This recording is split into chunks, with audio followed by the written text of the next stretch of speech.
नमस्कार, आप देख रहे हैं न्यूज़ पीआर। मैं हूं आदेश पुरी। दरोगा परीक्षा बिहार में एक विवादास्पद परीक्षा बनकर रह गया है। आपको बता दें 1989 से जितने भी परीक्षा हुए हैं वो रिजल्ट आने के बाद हाई कोर्ट सुप्रीम कोर्ट तक मामला जाता है।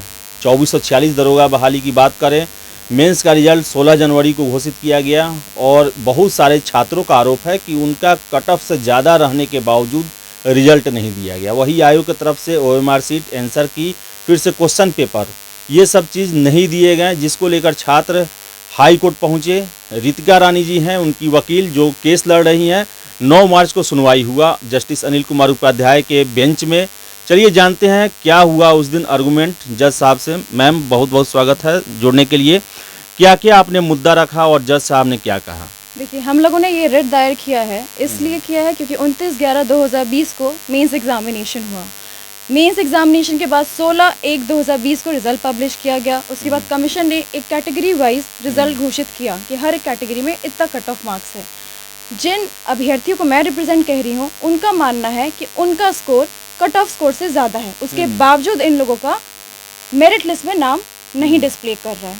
फिर इन लोगों ने RTI एप्लीकेशन डाला, जो कि एक बेसिक राइट है। जब से एक्ट 2005 से आया है, इनका इंडिपेंडेंट अथॉरिटी का ड्यूटी है कि एक व्यक्ति किसी भी दायरे से अगर इन्फॉर्मेशन सीख करता है तो उनको बताना होगा।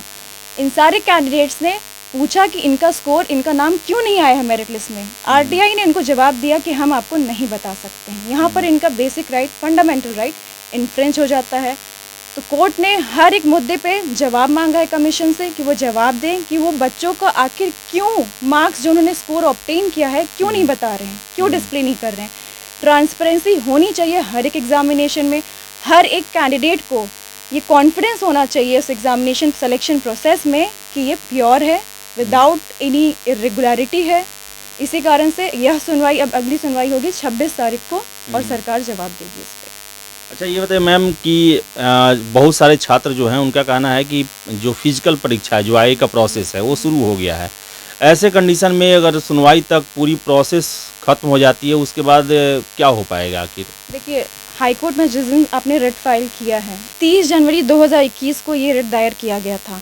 तो जिन कैंडिडेट्स ने इस तारीख को किया, उनके राइट्स क्रिस्टलाइज इसी दिन से हो जाते हैं। अगर मान लीजिए फिजिकल एग्जामिनेशन हो जाता है, क्योंकि अगली सुनवाई इसकी 26 तारीख की होगी और हम लोगों ने इंटरलॉक्टरी एप्लीकेशन में इस बात को रखा है कि PET एग्जामिनेशन पे स्टे रखा जाए, कोई भी अपॉइंटमेंट ना हो। और ऑर्डर शीट में आप देखिएगा, ये रिफ्लेक्ट किया गया है कि इस IE का कंसिडरेशन किया जाएगा अगली सुनवाई पे। मैम, क्या चांसेस लगते हैं? बहुत सारे जो लड़के हैं वो कमेंट कर रहे हैं कि आखिर सुनवाई तो पहले भी चलती थी दरोगा परीक्षा की, इसमें आपको क्या लगता है कि क्या हो सकता है आगे 26 अप्रैल को? संभावना क्या है ये तो हाई कोर्ट डिसाइड करेगा, लेकिन लीगल राइट आपका बेसिकली इन्फ्रेंच हुआ है और कोर्ट ने इसको बहुत गंभीरता से लिया था। क्योंकि कोई भी अगर व्यक्ति, अभ्यर्थी एग्ज़ाम दे रहा है तो उनका बेसिक राइट है, फंडामेंटल राइट है कि वो जाने कि उनका स्कोर क्या है और जो सक्सेसफुल कैंडिडेट्स हैं उनका स्कोर कहाँ है, कहाँ स्टैंड कर रहे हैं, ट्रांसपेरेंसी कहाँ है। तो इस इशू पे कमीशन को, स्टेट को, कोर्ट को सेटिस्फाई करना होगा कि जो सिलेक्शन प्रोसेस चल रहा है वो बिल्कुल फ्री फेयर मीन से चल रहा है। मैम, सुनने में आया कि सारे क्वालिफाई और डिसक्वालीफाई जितने भी छात्र हैं उनके नंबर मांगेंगे। फिर से OMR शीट जारी करने के क्या क्या चीज़ का कोर्ट की तरफ से एक बार थोड़ा उसको क्लियर बता देती, क्या क्या चीज़ का डिमांड किया गया? हम लोगों ने सबसे पहले ये डिमांड किया है कि हम लोगों का स्कोर बताया जाए, हम लोग का OMR शीट पर यूज़ किया जाए और किस बेसिस पे इन्होंने इवैल्यूएट किया है उस आंसर की को पब्लिश किया जाए, ताकि कैंडिडेट्स डिस्प्ले कर सकें, इस चीज़ को देख सकें कि आखिर उन्होंने गलती कहाँ की है। उनका बेसिक राइट है ये कि अगर वो किसी 4 ऑप्शन हैं, अगर वो A को ऑप्ट कर रहे हैं और कमीशन का कह रहा है कि नहीं हमारा C है ऑप्शन सही, ये कैसे पता चलेगा अभ्यर्थियों को? जब आंसर की पब्लिश किया जाएगा।